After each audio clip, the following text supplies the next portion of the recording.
Well, it is fabulous to be here in the city of the future, in the country committed to the future, to talk in large part about a topic close to all of your hearts, the death of lawyers. You know, they say, that what do you call a bus full of lawyers going off a cliff? A good start. Yeah. Today, though, in more seriousness, we're going to talk about the future of law. How will we make law? How will it be designed? How do we pass laws that apply in the digital world? How will we pass laws that apply in space? Will laws be control-centric? I control you because I pass a law over you. Will they be consensus? We will all agree to a set of norms. I personally think this will be one of the most fascinating talks because we have two inspirational speakers, truly inspirational.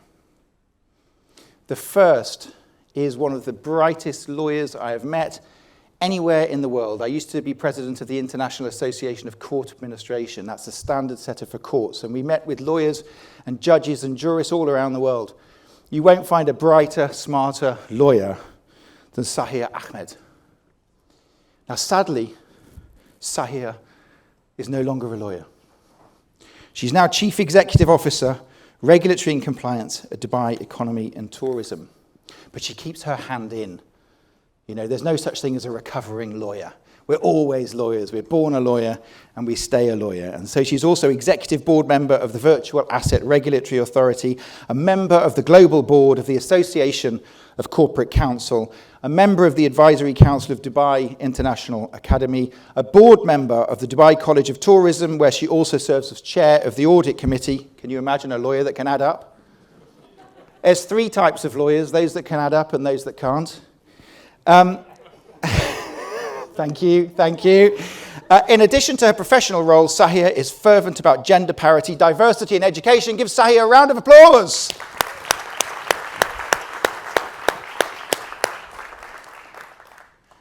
Ahlan wa sahlan.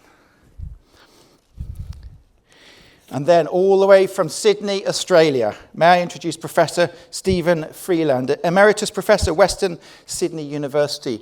Now, Stephen was a lawyer, then an investment banker, and then one of the leading minds when it comes to law, particularly space law. He's co-chair of the UN's Working Group on Legal Aspects of Space Research Activities, Professor of International Law at Western Sydney University, specializing in international criminal law and commercial aspects of space law. Director and foundational member of the Directorate of Studies of the Paris-based International Institute of Space Law, a member of the Space Law Committee of the London-based International Law Association, and last but by no means least, a member of the Space Law Committee and War Crimes Committee of the London-based International Bar Association. So could you give a big round of applause, please, for Professor Stephen Freeland?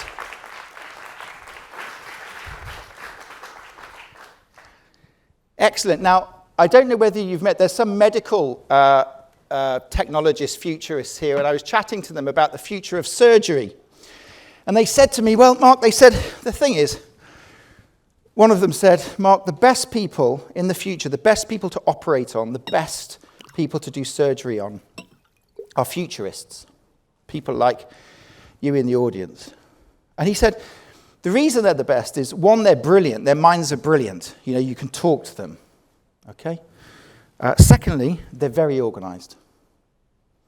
And thirdly, they work on data. They're fantastic. When it comes to operating on them, it's all data-driven. I get all the data from them. They're articulate, and I work with them. Futurists, they're the best people to operate on. And the next surgeon said, no, she said. Clearly, the best people to operate on are space engineers. There's a manual for everything, redundancy for everything, and all the pipes are color-coded.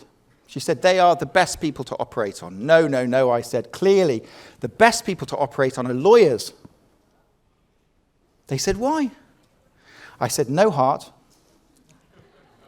no guts, and the two holes are interchangeable. Now, talking about brilliant futurists in the room, I know you're brilliant, so I know that you will intimately be aware of Shakespeare's Henry VI. And in particular, Act 2, Scene 4. Because I don't need to tell you, But in that scene, Jack Cade, who wants to be king, is making a pronouncement to his people. And he's telling them about a utopian world that he will create if he is made king.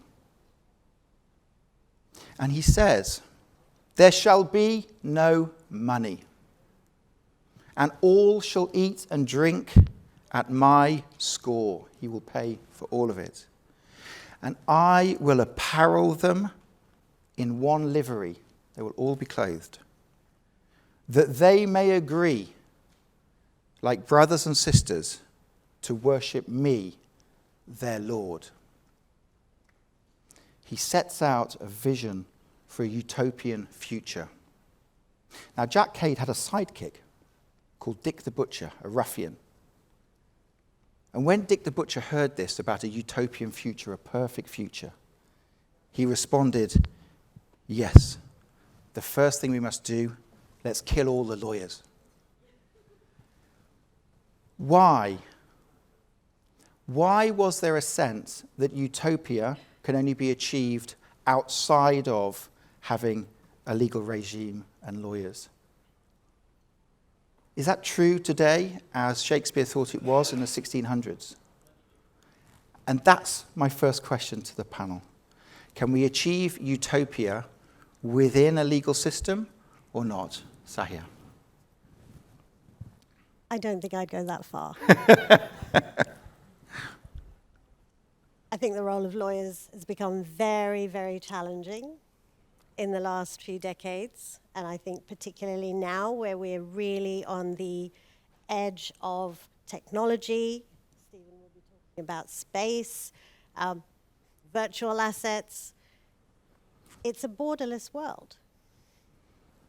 Very different from the tangible world that lawyers are used to setting laws within boundaries, having different laws across boundaries. I think that's going to be the most interesting challenge for us as lawyers, as regulators, to be able to overcome. Can we do that and get to a utopian world? Well, I'm hopeful that we can. And I think we try very hard, particularly in the UAE, to be able to achieve that, so that we can transcend not just the laws, but also do the best for people. If anyone can do it, you can do it. I know that. But you're right, a borderless world, digitally borderless, but with an increasing focus on boundaries, barriers, and borders and tariffs, in the real world. So almost it's becoming, in a sense, probably harder, isn't it? How is it in space, Professor? Hi, everyone, and thank you so much to the Dubai Future Foundation for the wonderful opportunity to come here in this wonderful building with these great people, all of you.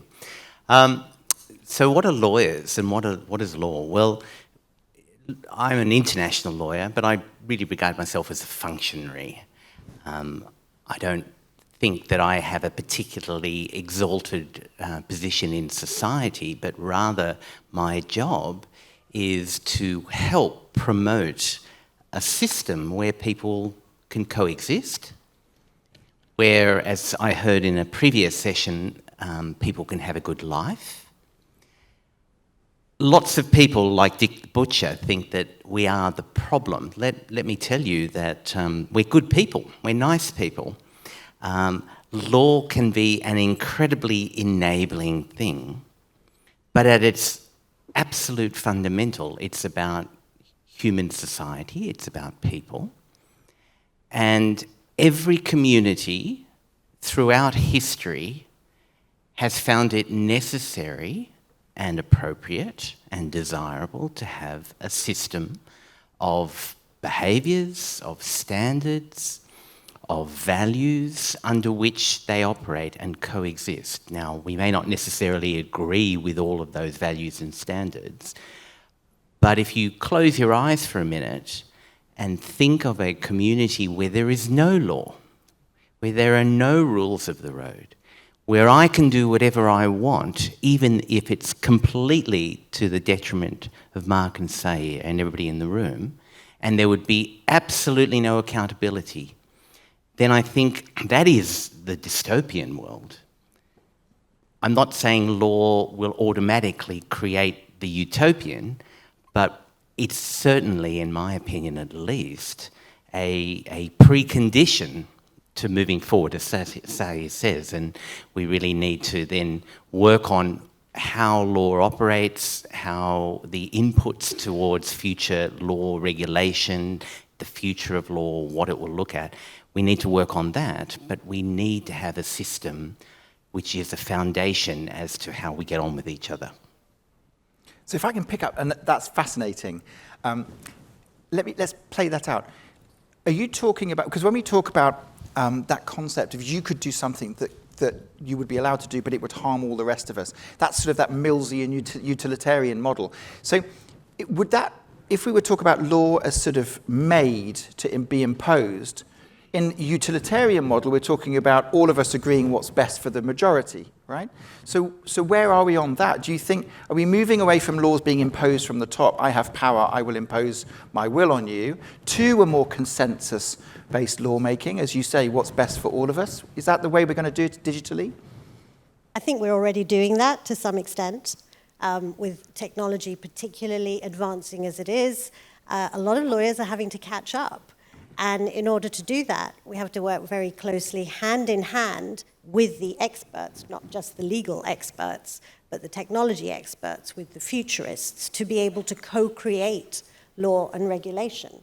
Law and regulation historically has been created in isolation by traditionalists, by legislators, not necessarily those on the cutting edge of the future.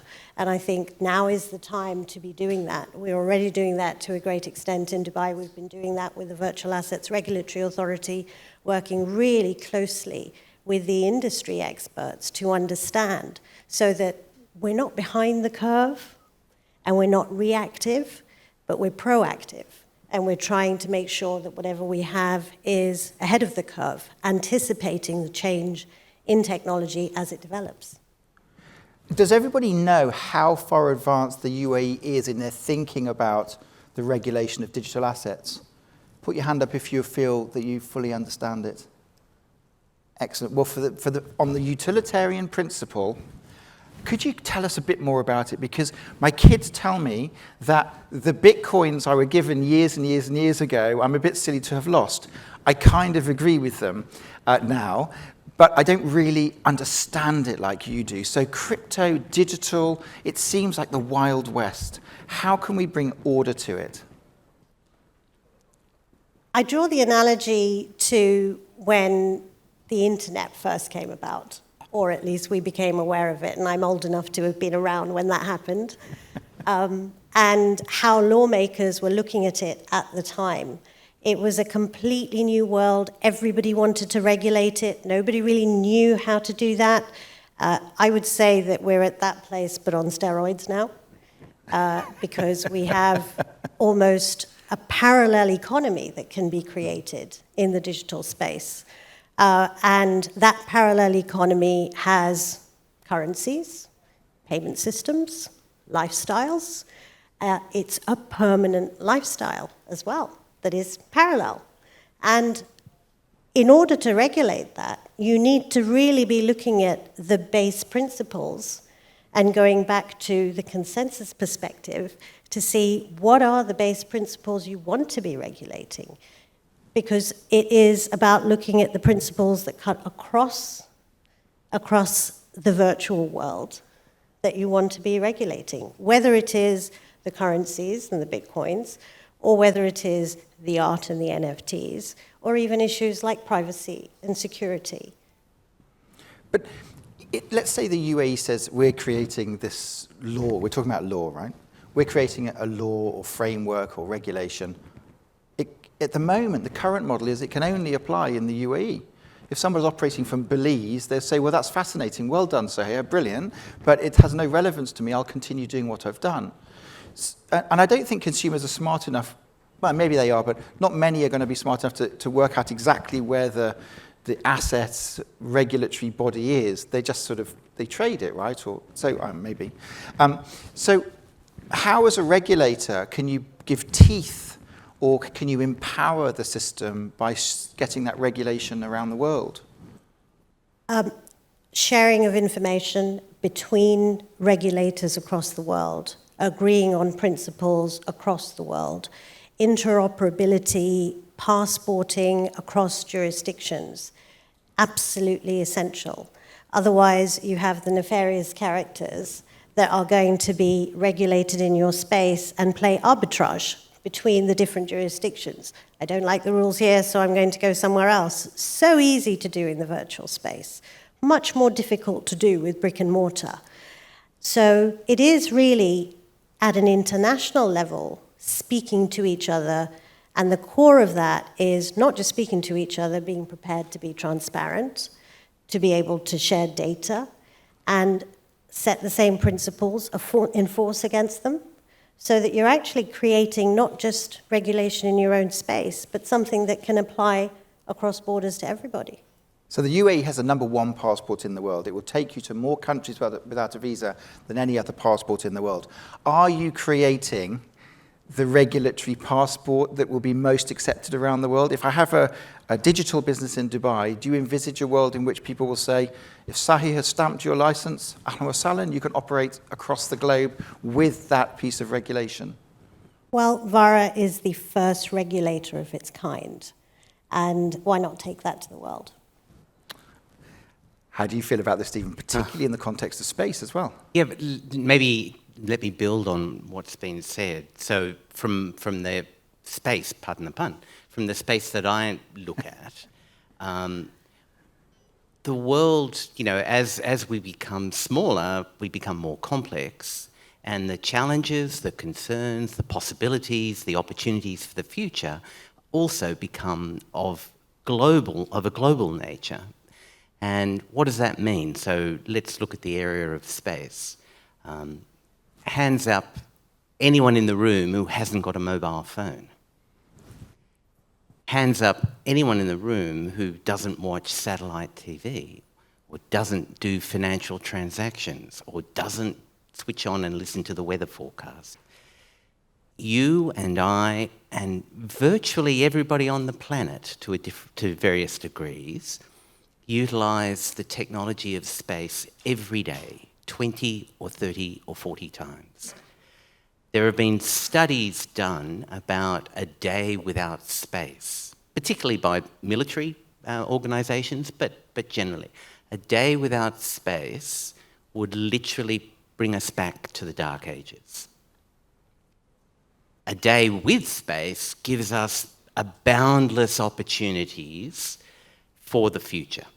And by the future, I mean the future of humanity, because space is imbued in humanity. So look at other global concerns. International criminal justice.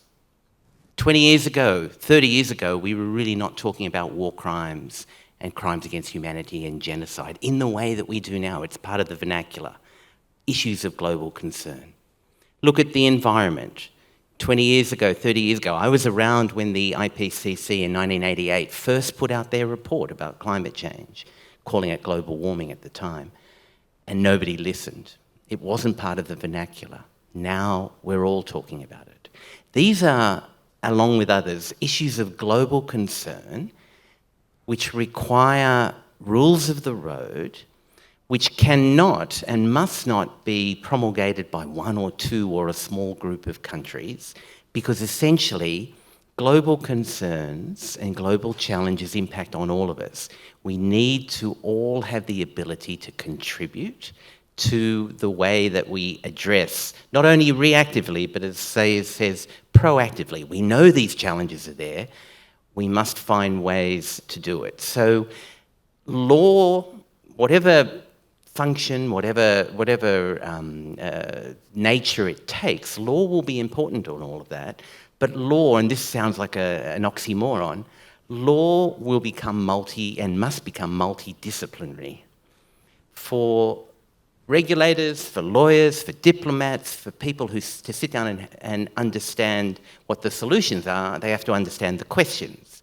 To understand the questions, you need to have everybody in the room, because the technology and all these other things are moving forward. You need the engineers and the scientists and the futurists and the cultural people and the indigenous groups and the economists, and the list goes on. to inform what the questions are so that you can come up with transparently deduced, open, inclusive discussions about solving these issues of global importance. 1 or 2 or 5 countries can't do it and won't be able to do it. And if they say they can, essentially that is misleading the rest of the world and not paying attention to the vast different viewpoints that are necessary. We need to hear all of the voices. So law will continue, but the nature of law creation, at least for what I call the big issues, will have to change. And listening to what the UAE is doing, it shows that they have this open thought process about lawmaking.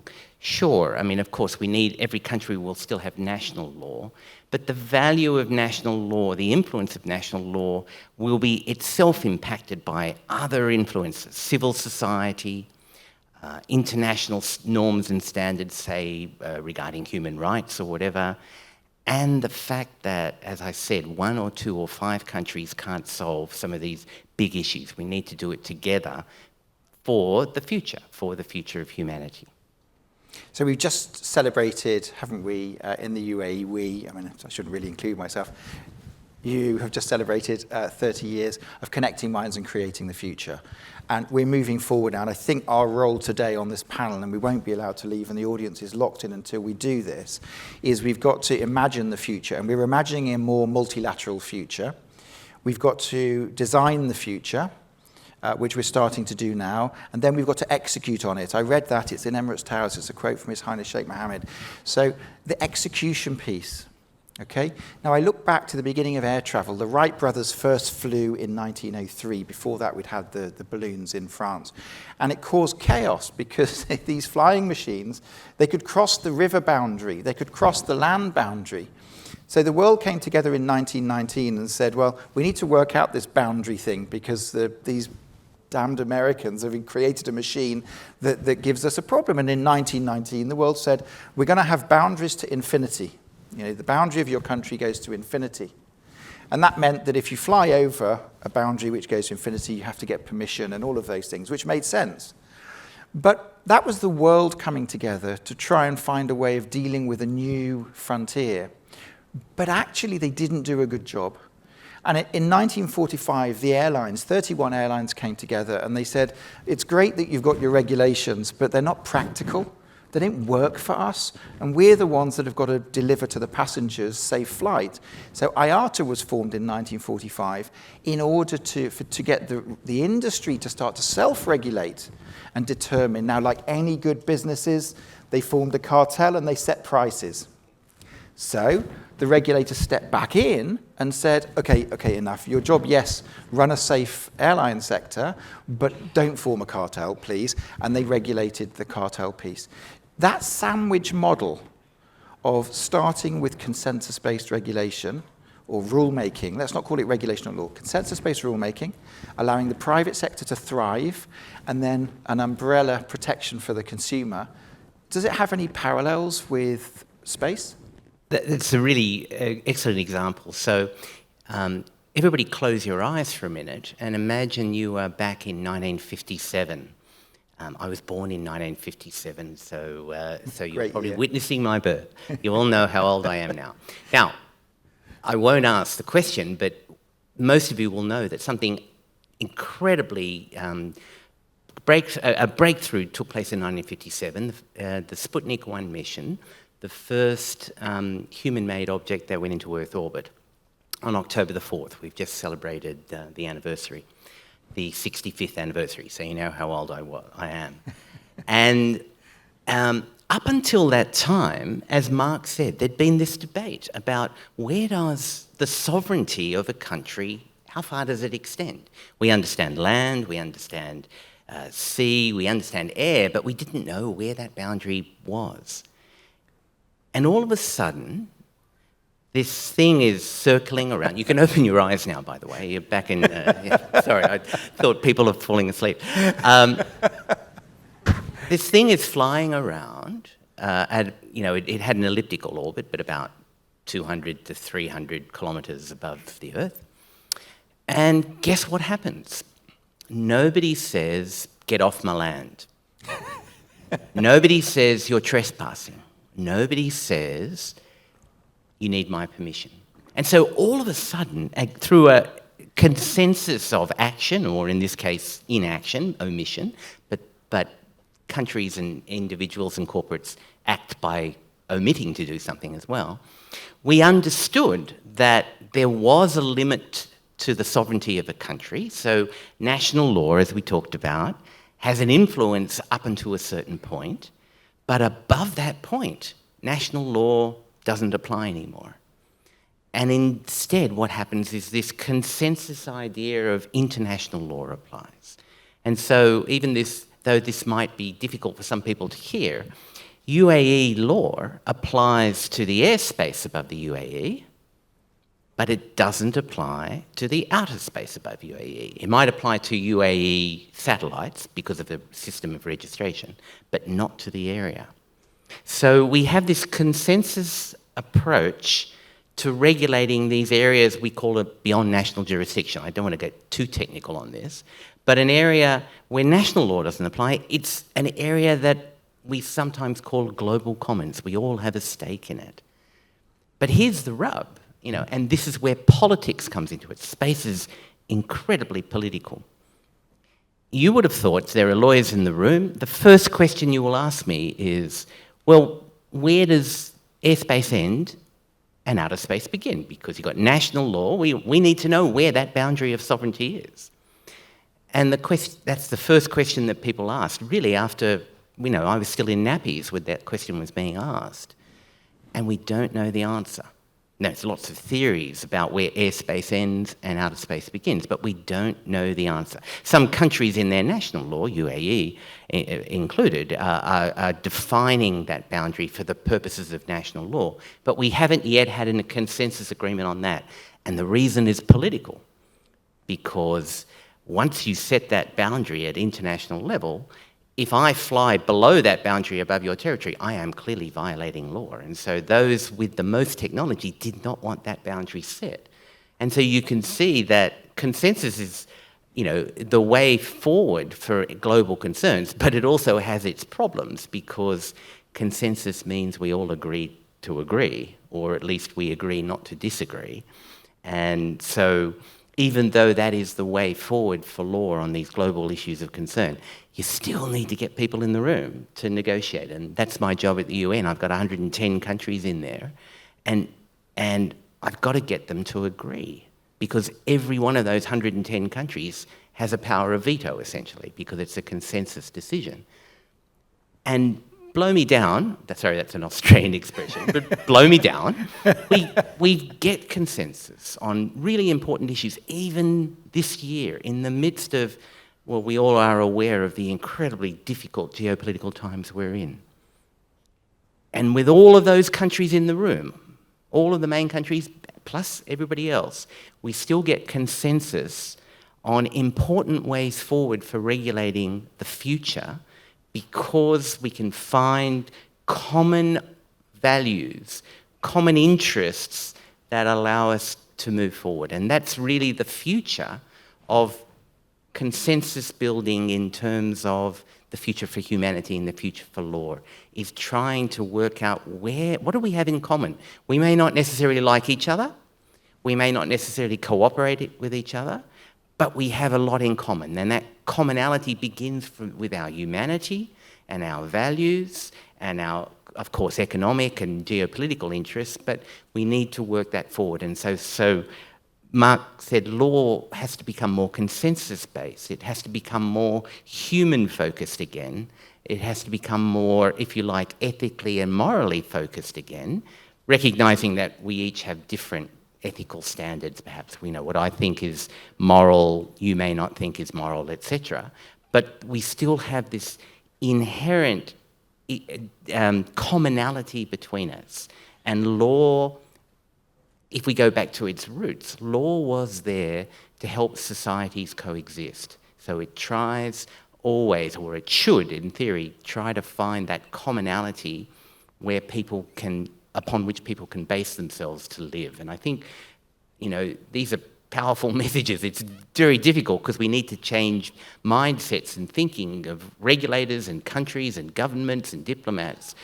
But for these global issues, we have no choice. We have no choice. If we screw up space, for example, by continuing to allow for irresponsible behaviours and debris, then remember what I said, that day without space. If space becomes unsustainable, we are back to the dark ages. You'd better learn how to use a sextant again to find direction, because GPS satellites might not help you. And obviously we want to avoid all of that. So it seems, I think where we've got agreement, and I just want to sort of take a natural pause for agreement and get a sense from the room. It seems that we all agree that perhaps historically the ecosystem of my country, my law, my people has served us well. From 1648, the Westphalia Treaty, the creation of nations as we know them. It's been an ecosystem. My system, your system. And that probably, we might say, has served the world well up until now. But it sounds as if going forward, the ecosystem model, the consensus-based rulemaking model, is going to better serve the populations domestically and internationally, naturally at a digital level, because there aren't boundaries, and perhaps in space. If we were to pause there and say moving from an ecosystem to an ecosystem is probably going to be the way in the direction of rulemaking, would that be about right? I think that's a natural evolution. Even if you look at how socially we are evolving as humans, given technological advances, the way that my generation thinks is very different from the way that my children think. And we may have grown up in an environment where, we had, I would say, vertical silos in terms of what we were exposed to, being in one part of the world, being that part of that culture, that's what you saw. With technology, it's much more lateral. So if you look at the younger generation, many of you are the younger generation, you actually look at things laterally based on the exposure that you have received through technology. That's already borderless. Yeah.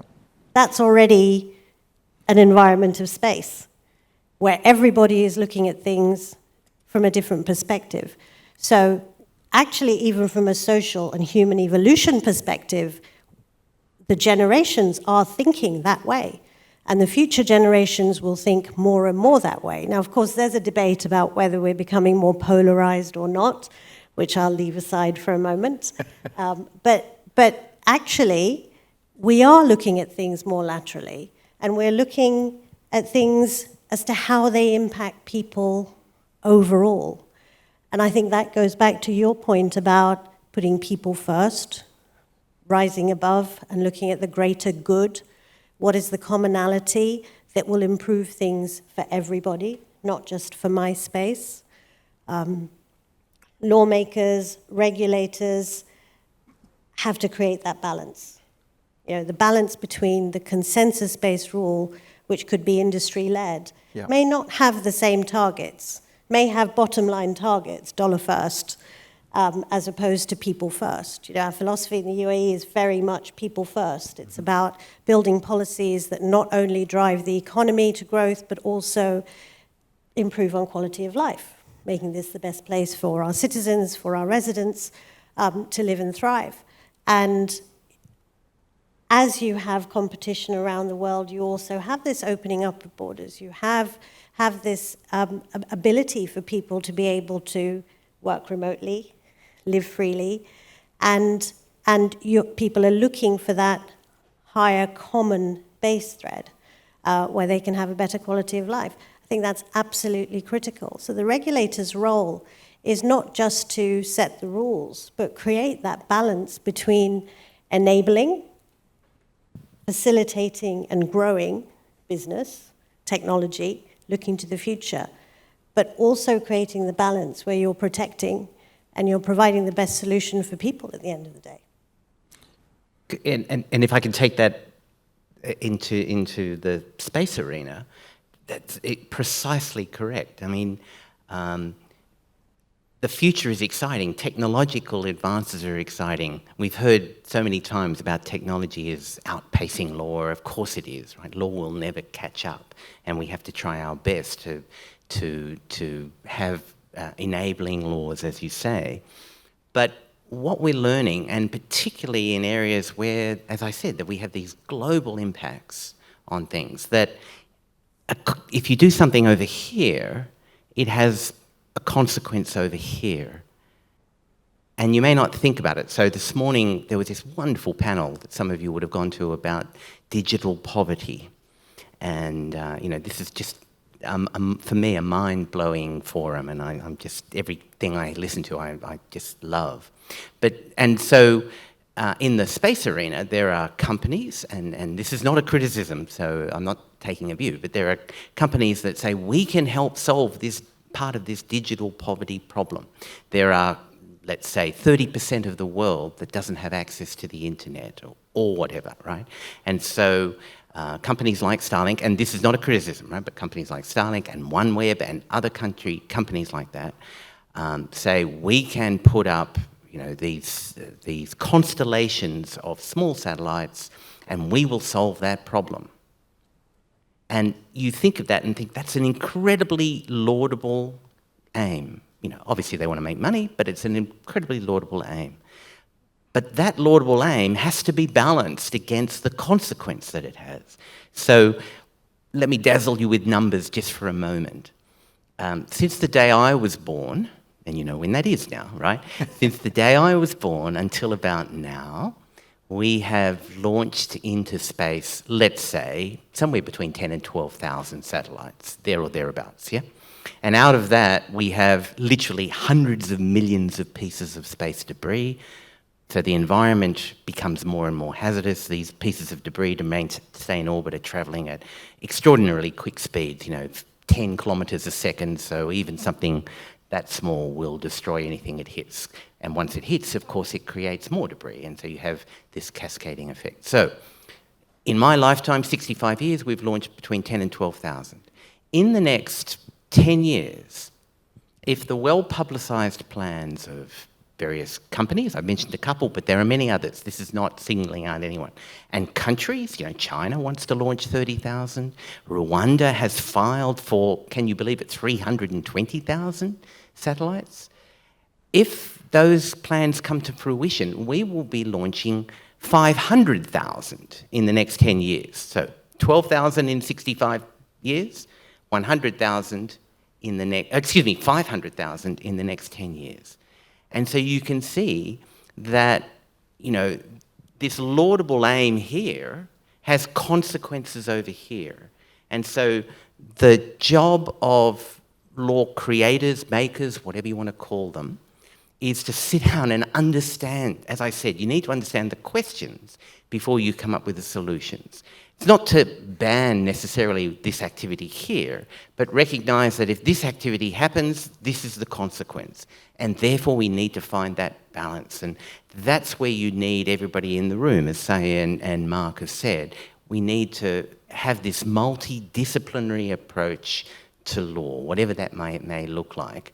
And it's important and it's crucial, and we need to have this holistic idea. So it gets back to my thesis that, the more the merrier. It means that perhaps lawmaking becomes a bit slower and industry saying, come on, we need the answers.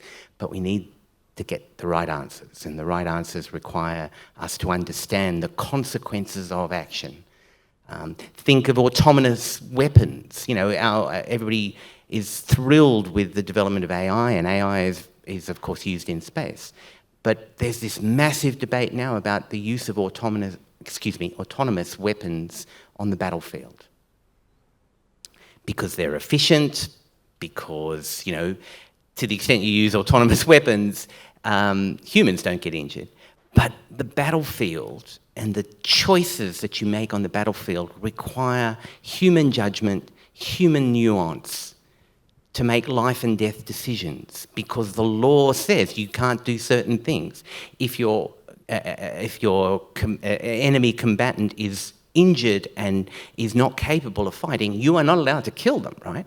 And so you need to have human judgment involved in all of these decisions. And that's why I'm constantly saying that law is about humanity in terms of working for humanity, but also involving humanity. We can't delegate, even though AI and helps us, and it incredibly helpful in many ways, but we can't delegate our overall responsibility for what law is and what it must do.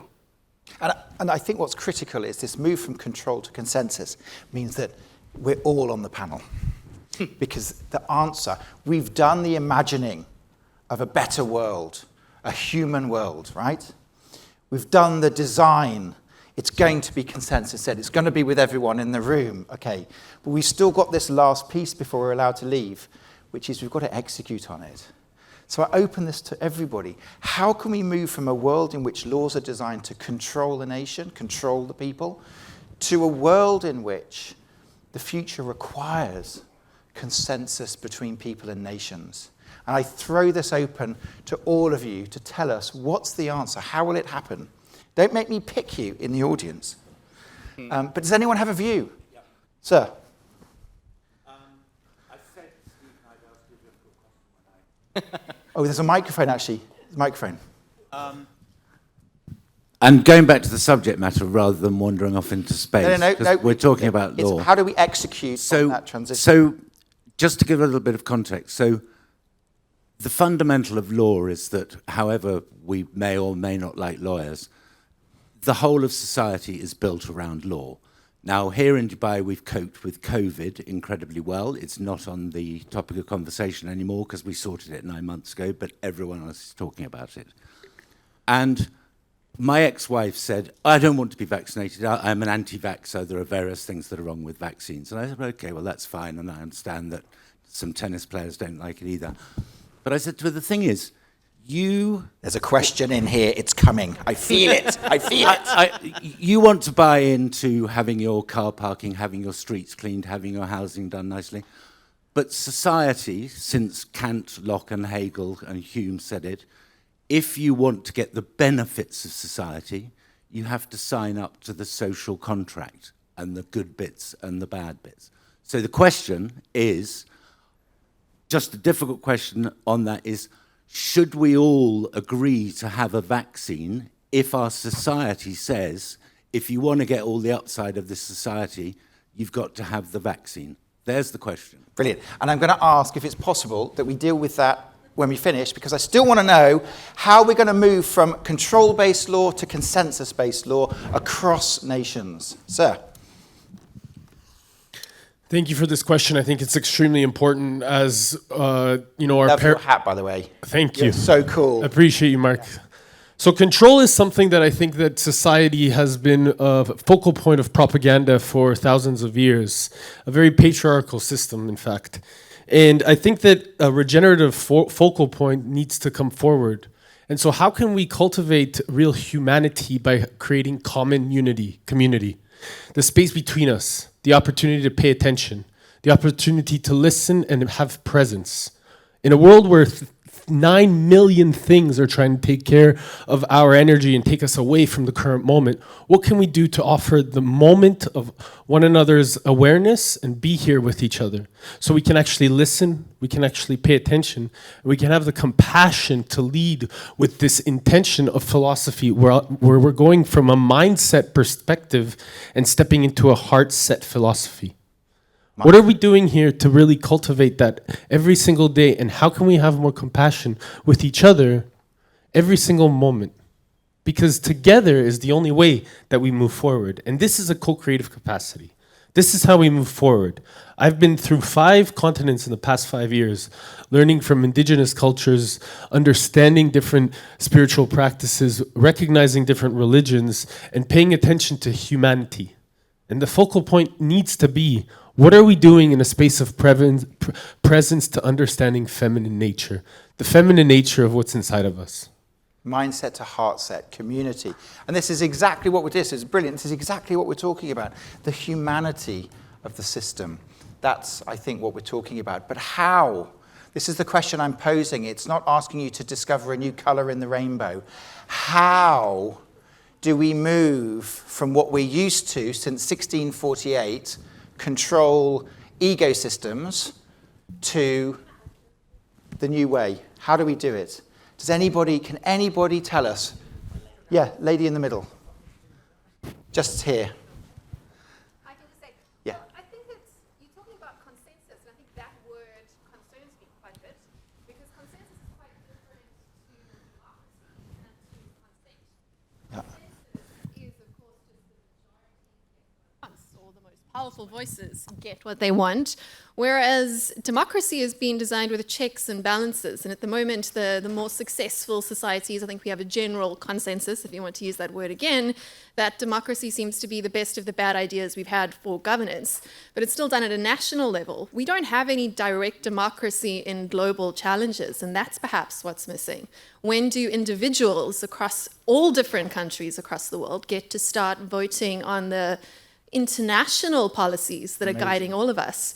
The biggest international bodies don't have any direct democracy. They're elected by elites and, disseminated to the rest of us. What a brilliant way to sort of bring, thank you very much, direct democracy for the people of the world to determine the community, the utilitarianism of the future of global legislation. Sahia, is that the answer?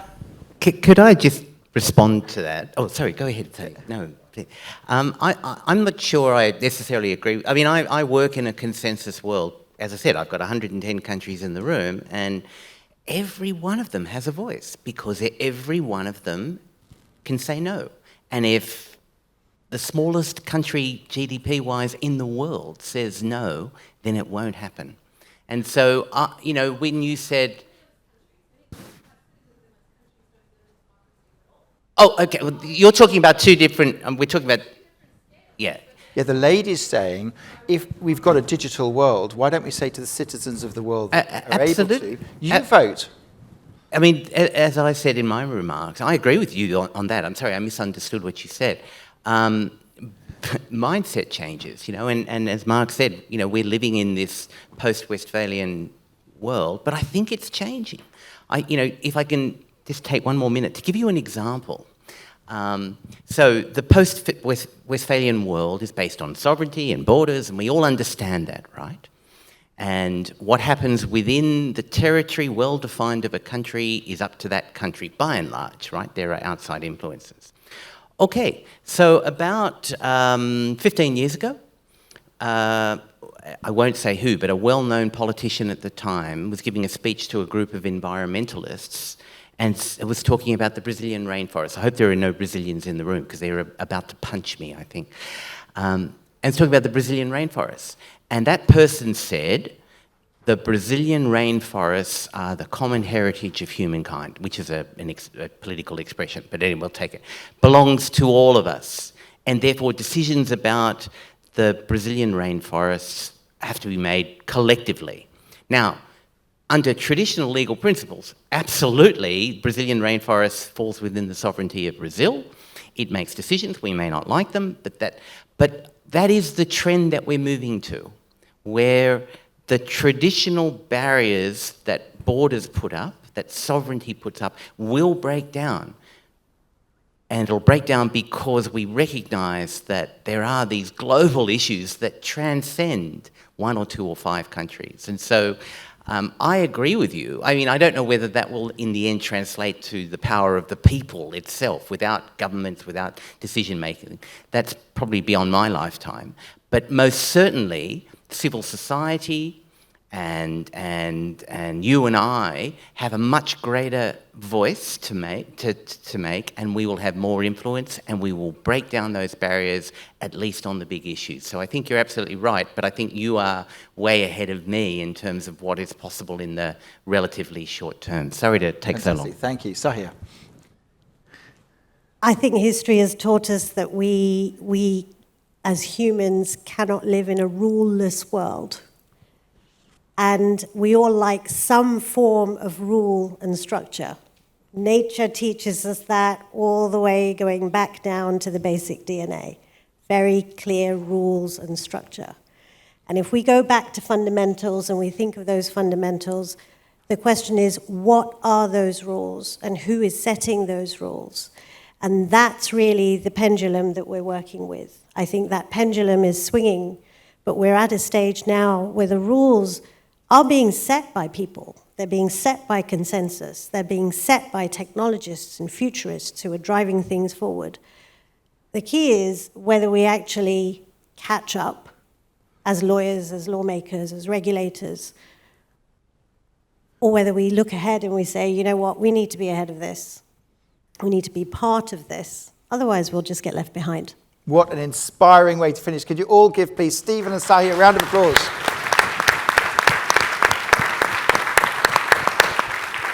Thank you so much, everyone. There's lots going on for the rest of the day. We're told 4th floor and 7th floor, particularly. We really appreciated your input. You were an amazing team of panelists.